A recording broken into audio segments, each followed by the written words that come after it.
সুপ্রিয় দর্শক, আজকের এই বিশেষ পর্বটি কেবল তথ্য নয়, এটি হৃদয়ের গভীর থেকে উঠে আসা একটি শোকের গল্প। আপনারা কি জানেন, মাত্র এক সপ্তাহে 3টি ভয়াবহ বিমান দুর্ঘটনা আমাদের মনকে স্তব্ধ করে দিয়েছে। কল্পনা করুন, পরিবার অপেক্ষা করছে প্রিয়জনদের ফিরে আসার, অথচ তারা ফিরছে না, বরং আসছে হৃদয় বিদারক সংবাদ।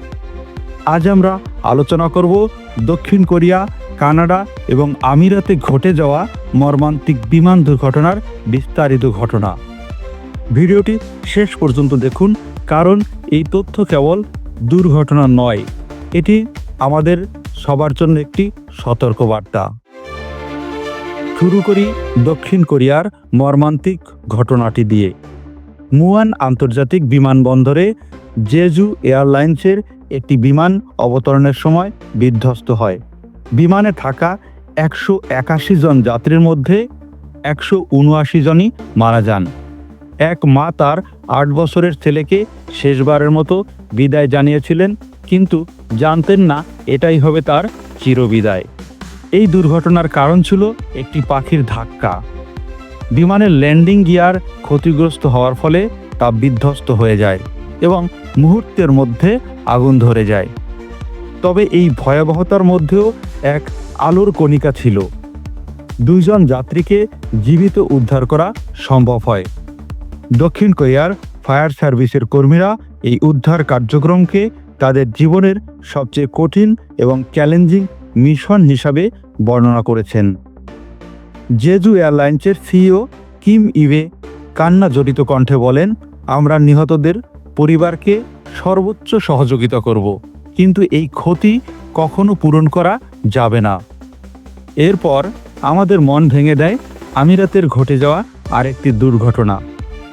রাস আল খাইমা প্রদেশে একটি লাইট এয়ারক্রাফট সাগরে বিধ্বস্ত হয়। এতে বিমানটির পাইলট এবং কো পাইলট দুজনই প্রাণ হারান। বিমানটির মালিকানা ছিল জাজিরা এভিয়েশন ক্লাবের।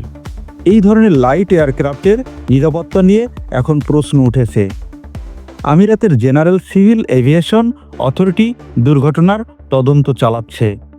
এরপর কানাডার হেলিফ্যাক্স বিমানবন্দরে আরেকটি দুর্ঘটনা ঘটে। এয়ার কানাডার একটি বিমান অবতরণের সময় রানওয়ে থেকে ছিটকে পড়ে যায়। তবে সৌভাগ্যক্রমে এই দুর্ঘটনায় কেউ নিহত হননি। প্রাথমিক তদন্তে দেখা গেছে রানওয়ের অবস্থার ত্রুটি এবং টেকনিক্যাল সমস্যাগুলোই এই দুর্ঘটনার কারণ।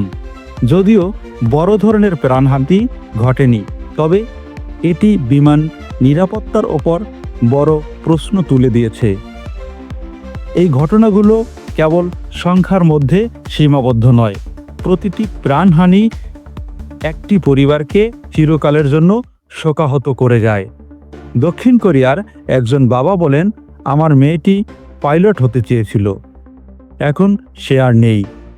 আমি চাই এমন কিছু আর কখনোই না ঘটুক।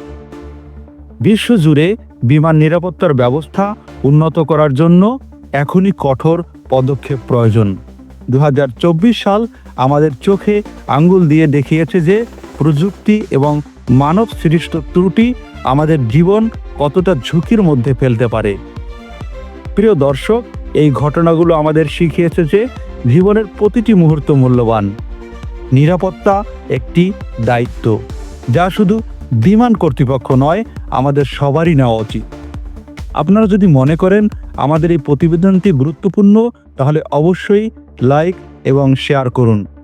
আমাদের চ্যানেল সাবস্ক্রাইব করুন এবং বেল আইকন চাপুন, যেন গুরুত্বপূর্ণ আপডেট আপনি মিস না করেন। মনে রাখবেন, সচেতনতা জীবন বাঁচাতে পারে। সুস্থ থাকুন, নিরাপদে থাকুন। ধন্যবাদ।